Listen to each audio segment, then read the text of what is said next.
नमस्कार। तो आ चुका हूँ मैं एक और नक्षत्र के बारे में बातचीत करने, भरनी नक्षत्र। तो जो मैंने आपको बताया कि अगर कोई भी नक्षत्र हमें समझना है तो पहले उस नक्षत्र के डीटीज़ को हमें समझना ज़रूरी हो जाता है। जैसे अश्विनी नक्षत्र में हमने अश्विनी कुमार के बारे में समझा था। जितना हम उन डीटीज़ के बारे में समझेंगे उतना ही हमारे लिए आसान हो जाता है उस पर्टिकुलर नक्षत्र को समझना। तो आज का जो नक्षत्र है वो भरनी नक्षत्र है। भरनी नक्षत्र के डीटी कौन है? तो यमराज। और यमराज तो हमें ये इनसे ही पता लग रहा है कि ये जो नक्षत्र है वो कितना इंटेंस नक्षत्र रहेगा, चीज़ें कितनी इसमें ज़्यादा डीप रहेगी। और इस नक्षत्र का सिंबल क्या है? इस नक्षत्र का सिंबल है फीमेल रिप्रोडक्टिव सिस्टम। तो ये भी हमें दर्शाता है कि ये चीज़ें कितनी इंटेंस तरीके से इसमें चीज़ें बियर होगी, मतलब चीज़ें किस तरह से हैंडल की जाएगी। तो जैसे अश्विनी नक्षत्र में हमने 4-5 कहानियाँ समझी थी, उसी तरह हम भरनी नक्षत्र में भी कुछ कहानियों के ऊपर बात करेंगे। तो बिना वक्त जाया किए शुरू करते हैं पहली कहानी के ऊपर। तो जो पहली कहानी है वो छाया और उनके संतान की उत्पत्ति और यमराज को मिले श्राप के ऊपर है। तो मैं आप सभी लोगों से जिन्होंने मेरा अश्विनी नक्षत्र का वीडियो नहीं देखा है उनको मैं रिक्वेस्ट करूँगा कि प्लीज़ वो वीडियो देख लेना। तो आपको एक बेस पता लगेगा कि ये जो स्टोरी में बात चल रही है संध्या छाया, आखिर ये है कौन। तो जो पहला इसमें नक्षत्र है अश्विनी, उसी के बेस्ड पे आगे की दूसरी स्टोरी आ रही है भरनी नक्षत्र के ऊपर। जो सूर्यदेव और संध्या देवी की जो शादी हुई थी उसके बाद संध्या देवी दूर चले गए थे और अपना एक क्लोन पीछे छोड़ के गए थे, छाया। तो जो छाया संध्या देवी की जगह पे थी, उनके और सूर्यदेव के बीच वापस तीन संतान की उत्पत्ति हुई। जो पहले संध्या देवी और सूर्यदेव के बीच तीन संतान थे वो कौन थे? यमा, यमी एंड मनु। और अभी जो छाया और सूर्यदेव के बीच वापस तीन संतान की उत्पत्ति हुई वो कौन? शनि, तप्ती एंड मनु। तो जैसे ये छाया और सूर्यदेव के बीच संतान की उत्पत्ति हुई तो कुछ समय बाद जो छाया थी वो अपने चाइल्ड को लेके फेवरेटिज्म शो करने लगी, मतलब कि अपने चाइल्ड को चीज़ें ज़्यादा मिल रही है और जो संध्या के चाइल्ड थे उनको ऐसा चीज़ें उतनी मिल नहीं पा रही थी या फिर उनको इग्नोर किया जा रहा था। तो जो संध्या देवी के चाइल्ड थे, यम, उन्होंने ये जो चीज़ें देखी तो वो मतलब कि अंदर से ये होने लगी कि आखिर ये चीज़ें हो क्यों रही है, उनसे वो देखा नहीं गया। तो उन्होंने एक दिन गुस्से में आके छाया जी के ऊपर अपना पैर उठा दिया और उनको तुरंत ही रियलाइज़ भी हुआ कि इस तरह की चीज़ें नहीं करनी चाहिए थी। लेकिन जब छाया के ऊपर उन्होंने पैर उठाया तो छाया ने आक्रोश में आके और गुस्से में उनको श्राप दे दिया कि जो तेरे पैर है उसमें कीड़े पड़े और सड़ जाए तेरा पैर। तो यम जी तुरंत ही सूर्यदेव के पास गए और उनको बताया कि मेरे को इस तरह का श्राप दिया है और कोई भी जो माँ होती है वो अपने बच्चों को श्राप नहीं देती और इस तरह का फेवरेटिज्म वो शो कर रही है। तो सूर्यदेव ने पहले यमराज का पैर ठीक किया और उनको जो भी पैर में मतलब श्राप के चलते चीज़ें चल रही थी पहले उनको ठीक किया। फिर वो छाया जी के पास गए और उनको कन्फ्रंट करवाया कि आखिर चीज़ें है क्या। और छाया उनको गुस्से में देख के उन्होंने सारी चीज़ें एक्सेप्ट की कि हाँ मैं संध्या हूँ और जो सॉरी मैं छाया हूँ और जो संध्या है वो कहीं और गई हुई है। और उसके बाद जो क्या चीज़ें थी वो तो आपको पता ही है कि सूर्यदेव ने किस हिसाब से सारी चीज़ें की, कैसे संध्या जी को ढूंढा और आगे क्या चीज़ें रही, ठीक है। लेकिन मेन चीज़ इसमें यमराज और छाया जी के ऊपर थी। तो ये स्टोरी के ऊपर से हम क्या प्रेडिक्शन निकाल सकते हैं? तो जैसे इसमें हमने देखा कि जो सूर्यदेव थे वो, उनको पता ही नहीं लगा था कि उनकी जो वाइफ है असली में वो वहाँ पे है ही नहीं, वो कोई और है। तो इसी तरह जो भरनी नक्षत्र वाले पर्सन रहेंगे उनके फादर, उनके साथ हम ये तो नहीं कहेंगे कि आज के टाइम में कोई कॉपी पेस्ट वाला पर्सन मतलब उनकी माता की जगह पे आके खड़ा है या ऐसा। बट हम आज के मॉडर्न डे कंटेक्स्ट में कैसे इसको यूज़ करें? तो ये हो सकता है कि जो भरनी नक्षत्र वाले नेटिव है उनके फादर के साथ कोई ना कोई चीटिंग वाली चीज़ें चल रही है और उनको पता ही नहीं है कि इस तरह का कुछ उनके पीछे मतलब चीज़ें घटित तो हो रहा है। और दूसरी चीज़ हमें क्या देखने को मिलेगी कि ये जो भरनी नक्षत्र वाले पर्सन हैं उनके साथ हमेशा बायसनेस चलते रहेगी, चाहे वो भाई बहन के साथ हो, मतलब सिबलिंग्स, कज़िन, या फिर चलो ये तो छोटे लेवल पे है आज के टाइम में, मतलब कि ऐसा सारे माता पिता के लिए अपनी संतान एक बराबर होती है। लेकिन जैसे जैसे वो आगे बढ़ते जाएंगे ना तो क्लास में वो देखेंगे कि एक टीचर है जो उनको अलग ट्रीट कर रहा है नेगेटिव तरीके से, दूसरे बच्चों को पॉजिटिव तरीके से ट्रीट कर रहा है। अगर हम ऑफिस या फिर जॉब की बात करें तो जॉब में भी उनको इस तरह का बायस नेचर देखने को मिल सकता है, फेवरेटिज्म वाली चीज़ें कि काम ये भी कर रहे हैं लेकिन इनको प्रमोशन नहीं मिल रहा है, जबकि काम जो कोई दूसरा कम कर रहे हैं उनको प्रमोशन आराम से मिल जा रहा है। या फिर आज के टाइम की अगर हम बात करें तो रिलीजियस जो भी चीज़ें रहती है, ठीक है, कि ये मेरी कास्ट का है, या फिर ये मेरे कल्चर का है, तो उनको जल्दी प्रमोशन मिल जा रहा है और ये पर्सन जो पर वाला है वो खूब काम कर रहा है, लेकिन उनको एज सच वो प्रमोशन या वो वाली चीज़ें नहीं देखने को मिलेगी। वजह वही फेवरेटिज्म, ठीक है।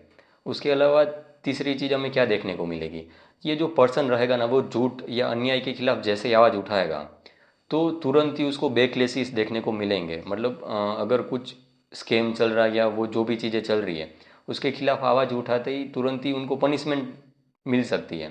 लेकिन जैसे ही ये पनिशमेंट मिलेगी ना उसके बाद उनको रिवॉर्ड भी मिलेगा। और एक और चीज़ हम ये देखेंगे, ये जो नक्षत्र वाले रहते हैं ना, भरणी नक्षत्र वाले, वो मेंटल लेवल पे तो स्ट्रेस में जा ही रहा है, लेकिन मेंटल के साथ साथ फिजिकल लेवल पे भी उनकी लंका लग रखी है। जैसे यमराज को हमने देखा कि वो मेंटल लेवल पे ये जो बायस नेचर चल रहा था वहाँ पे तो वो काफ़ी सह रहे थे, लेकिन जैसे आवाज़ उठाई तो वो उनको पैर में जो उनकी माता ने कर्ज दिया तो वो काफ़ी मतलब कि फिजिकल लेवल पे भी उनको पेन का सामना करना पड़ा। एक और चीज़ क्या देखेंगे कि ये जो भरणी नक्षत्र वाले होते हैं वो काफ़ी हार्श लैंग्वेज का यूज़ कर देते हैं। साथ ही साथ वो काफ़ी एग्रेसिव भी हो जाते हैं। जब वो एग्रेसिव हो जाते हैं, लाइक कहीं पे अन्याय होता देख रहे हैं, तो वो एग्रेशन में कुछ भी एक्ट कर देंगे, फिर उनको बाद में रियलाइज़ होगा कि ये करने की ज़रूरत ही नहीं थी। तो जो दूसरी स्टोरी है वो यमराज और यमी के बीच की है। यमी जो कि यमराज की बहन है। यमी ने यमराज को बोला कि हम दोनों यूनाइट हो जाते हैं और ऑफस्प्रिंग प्रोड्यूस करते हैं, लेकिन यमराज ने बोला कि ना, हमें ये नहीं करना चाहिए। लेकिन यमी फिर भी उनको सिड्यूस करते रही और उनको फोर्स करती रही कि हमें ये चीज़ें करनी चाहिए। लेकिन यमराज ने बोला कि ना, ये बिल्कुल ही मोरली करेक्ट नहीं है और जो कॉस्मिक लॉ है उसके खिलाफ है। तो यमी ने बोला कि हम दोनों मतलब एक ही कोख में पले बड़े और मैंने आपको नेक्ड देख रखा है, ठीक है, तो हम ये चीज़ें क्यों नहीं कर सकते। लेकिन यमराज फिर भी मतलब अपने मॉरल्स पे खड़े रहे कि हमें ये नहीं करना चाहिए और ये करेक्ट नहीं है। और उसके बाद वो मर गए, ठीक है। और इसी के चलते जो यमी है वो इतना ग्रीफ में चली गई और इतना रोए कि पूरा यमुना रिवर का फॉर्मेशन हो गया, मतलब ये स्टोरी में दे रखा है। और उसी के बाद जो यम थे वो द गॉड ऑफ डेथ का पोजीशन मिला, मतलब कि जो यमराज का पोजीशन है वो उनको उसके बाद मिला। तो ये पूरी स्टोरी यमा और यमी के बीच की है। और अब हम देखते हैं इसके ऊपर से प्रेडिक्शन कैसे निकाल सकते हैं, ठीक है। तो इस कहानी से हमने बाहर क्या निकाला, लाइक प्रेडिक्शन निकालनी है हमें मॉडर्न डे कंटेक्स्ट में, तो हम क्या कह सकते हैं। तो ये जो एंडिंग होगी ना इस पर्सन के साथ, भरणी नक्षत्र वाले के साथ, वो एक रियल तरह की एंडिंग नहीं होगी। मतलब उसकी जॉब छूट रही है तो असली में वो जॉब छूटने वाली चीज़ें नहीं है, आगे कुछ ना कुछ बड़े लेवल पे उसका वेट कर रहा है। और सेपरेशन, किसी भी तरह का सेपरेशन है, जैसे रिलेशनशिप में ब्रेक आ रहा है, डाइवोर्स हो रहा है या फिर कुछ भी, फैमिली से सेपरेशन मिल रहा है भाई बहन या किसी के भी साथ, तो सेपरेशन के बाद उनको ग्रोथ मिल सकती है। अगर उनको लीडरशिप का रोल चाहिए तो लीडरशिप का रोल भी उनको एक सेक्रीफाइस के बाद ही इनको मिलना है। मतलब सेक्रीफाइस हमेशा इनकी लाइफ में लग ही रहेगा। जब जब ये सेक्रीफाइस करेंगे तब तब उनको आगे कुछ ना कुछ चीज़ें बढ़िया देखने को मिलेगी। और अगर इनको मौत के बाद भी जो बोलते ना कि हाँ ये पर्सन मर गया लेकिन अब उसका नाम आज भी जिंदा है, तो अगर ये मोरली करेक्ट रहेंगे ना तो उनका नाम भी उसी तरह उनके मृत्यु के बाद भी अमर रहेगा।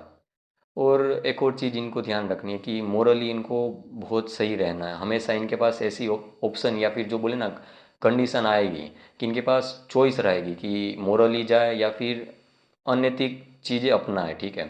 तो अगर इन्होंने मोरल रास्ता अपनाया तो सही है, लेकिन अगर वो दूसरे रास्ते पे गए तो ये बहुत ही ख़राब रिजल्ट इनको देखने को मिलेगा। तो ये चीज़ें इस स्टोरी से हमें पता लगती है, ठीक है। तो चलिए चलते हम तीसरी कहानी की ओर। तो जो तीसरा स्टोरी आता है वो यमराज और नचिकेता के बीच का आता है। नचिकेता वो एक ऋषि के पुत्र थे और वो ऋषि एक यज्ञ कर रहे थे, उसमें अपनी सारी चीज़ें अर्पण कर रहे थे। और कहीं कहीं स्क्रिप्चर्स में कुछ अलग अलग चीज़ें दे रखी है, जैसे भेड़ और गाय वहाँ पे वो अर्पण कर रहे थे। और ये सारी चीज़ें देख के नचिकेता बोला कि आप अपनी चीज़ें अर्पण कर रहे हो तो मैं भी तो आप ही की संतान हूँ, आप मेरे को किसको अर्पण कर रहे हो। और अलग अलग चीज़ें थोड़ी बहुत ऊपर नीचे कुछ अलग अलग स्क्रिप्चर्स में दे रखी है, बट ओवरऑल यही है कि वो अपनी चीज़ें दे रहे थे। तब नचिकेता ने बोला कि आप मेरे को किसको दोगे। और ये चीज़ उन्होंने रिपीटेटिव नेचर में कुछ बार पूछी, तो उनके पापा गुस्से में आके बोले कि मैं तेरे को मौत के देवता के हाथ में मतलब अर्पण कर रहा हूँ। और उस टाइम पे क्या था कि एक बार बोल दिया कोई भी चीज़ें तो वो पत्थर की लकीर बन जाती थी। तो नचिकेता फिर यमलोक चले गए और जब वो यमलोक पहुंचे तो यमराज वहाँ पे थे नहीं। और जब फिर वो बिना खाए पिए नचिकेता वहाँ पे 3 दिन तक बाहर ही खड़े थे। जैसे यमराज वापस आए तो उनको मतलब पता लगा कि बाहर एक ब्राह्मण का लड़का आया हुआ है और बिना खाए पिए वो वहाँ पे खड़ा है। और एक ब्राह्मण के लड़के को या फिर ब्राह्मण को बिना खिलाए पिलाए ऐसे रखना एक स्पिरिचुअल ऑफेंस माना जाता है। तो इस गलती को ठीक करने के लिए यमराज ने बोला कि पहले उनको बुलाया और उनको बोला कि मैं तुम्हें 3 वरदान देना चाहता हूँ, मांगो क्या वरदान चाहिए। पहला वरदान नचिकेता ने मांगा कि जो मेरे पापा मेरे से गुस्सा हुए थे, ठीक है, वो शांत हो जाए और मेरे को वापिस से अपना ले और मेरे को रिकॉग्नाइज कर ले कि मैं उनकी संतान हूँ इस तरह। तो यमराज ने बोला ठीक है। बोला दूसरा वरदान मांगो। तो दूसरा वरदान नचिकेता ने मांगा कि मेरे को ये जो अग्नि का रिचुअल है, मतलब फायर का रिचुअल, उसके बारे में जानना है कि ये चीज़ें क्या है क्या नहीं। तो फिर यमराज ने उनको उस चीज़ों के बारे में बताया और उसी के बाद जो अग्नि का नाम पड़ा नचिकेता अग्नि। सारी चीज़ें जब उन्होंने सीख ली उसके बाद फिर तीसरा वरदान मांगने को कहा कि मांगो तीसरा वरदान क्या चाहिए। तो नचिकेता ने बोला कि मेरे को ये जानना है कि मृत्यु के बाद आखिर क्या होता है। तो यमराज ने सोचा कि ये छोटे लड़के के लिए ये उचित नहीं है, लाइक मृत्यु के बाद क्या होता है वो जानना सही नहीं है। तो उन्होंने बोला कि तुम्हें क्या चाहिए, कुछ और मांग लो, लंबी आयुष्य, धन दौलत संपत्ति गाड़ी बंगला, और मतलब उस टाइम पे जो भी राज गद्दी या फिर जो भी चाहिए वो मांगो। तो यमराज तो नचिकेता ने बोला कि ना, मेरे को ये सारी चीज़ें नहीं चाहिए, मेरे को यही जानना है कि मौत के बाद आखिर क्या होता है। तो यमराज खुश हुए कि इन्होंने जो भी मटेरियलिस्टिक चीज़ें मैंने इनको प्रोवाइड करने को कहा तो वो नहीं मांग रहे, इनको जो नॉलेज चाहिए वही वो मतलब चाह रहे कि उनको पता लगे। तो फिर काफ़ी खुश हुए और उन्होंने सारी चीज़ें उनको बताया कि मौत के बाद आखिर क्या होता है। तो पूरा ओवरऑल अगर देखा जाए ना तो नचिकेता और यमराज के बीच ये पहले तो 3 वरदान और नचिकेता कैसे वहाँ पे पहुँचे और ये सारी चीज़ें हैं, ठीक है। अब चलते कि ये इन चीज़ों के ऊपर से हम प्रिडिक्शन कैसे निकालेंगे। प्रिडिक्शन तो फिर यहाँ से क्या बाहर निकल के आती है जो हमने ये स्टोरी सुनी। पहले तो हम ये कह सकते हैं कि ये पर्सन को काफ़ी वेट करना पड़ेगा, उसी के बाद उनका जो भी अल्टीमेट गोल है वो उन्हें मिलेगा। जैसे नचिकेता वहाँ यमलोक गया तो उसको वेट करना पड़ा था। उसी के साथ साथ हम ये भी कह सकते हैं कि ये पर्सन को भूख और प्यास, मतलब खाना पानी, ये सब का भी त्याग करना पड़ेगा। एक बार ये सेक्रीफाइस करेगा ना, उसके बाद ही उसको रिवॉर्ड, मतलब मल्टीप्लाई होके वो रिवॉर्ड्स मिलेंगे। अगर आप देखो पर्णी नक्षत्र का कनेक्शन 5th हाउस या 9th हाउस है किसी लड़के या लड़की के चार्ट में, और वो बाहर पढ़ाई के लिए गया हुआ है, फिर वहाँ पे वो बोल रहा है मेरे को खाना पीना पसंद नहीं आ रहा है, मेरे को वापस आना है, तो क्या मैं वापस अपने घर चले जाऊँ या नहीं। तो आप ऐसा चार्ट देखो तो उनको बोल दो कि ना, तुम्हें खाना पीना अगर ये सारी चीज़ें नहीं मिल रही है ना ढंग की, तो कोई इशू नहीं है, तुम इस चीज़ों को फेस करो, उसी के बाद तुम्हें रिवॉर्ड मिलना है। तीसरी चीज़ हम ये कह सकते हैं कि ये जो पर्सन रहेगा ना वो काफ़ी यंग एज में बहुत ज़्यादा उसको मेच्योरिटी आ जाएगी, या फिर विजडम, छोटी एज में इसको काफ़ी मतलब विजडम इसके पास है, ये कह सकते हैं। एक और चीज़ हम मतलब ये जो 3 वरदान मांगे थे उस उनको 3 वरदान में वो पहले वरदान में चाहे तो धन संपत्ति कुछ भी मांग सकते थे, लेकिन उन्होंने पहला वरदान क्या मांगा कि फैमिली के साथ वो वापस रीयूनियन हो जाए, ठीक है। तो भरणी नक्षत्र वाले हमेशा अपनी फैमिली को जोड़ने में ही वो बिलीव करेंगे, वो ऐसा फैमिली टूटे उसमें बिलीव नहीं करते हैं।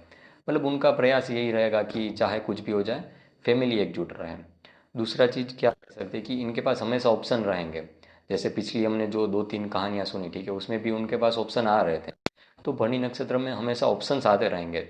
डिपेंड ये करता है कि ये पर्सन कौन सा ऑप्शन सिलेक्ट करता है।